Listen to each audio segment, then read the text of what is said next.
يعني هما لما يحطوا السندوتش بعيد عني مش هجيبه؟ طب اهو، ده احنا مفيش حاجة تغلب علينا.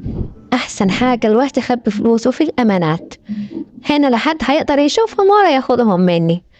انت يالا بتعمل ايه عندك؟ ها؟ لا ده انا كنت بلبس البامبس بتاعي. ايه ده؟ كل يوم لازم يبوسنا واحدة واحدة وريحة بقه معفنة. يلا بقى بوس. ايه ده؟ لا ما، يلا بقى خد الأكل ده كلي.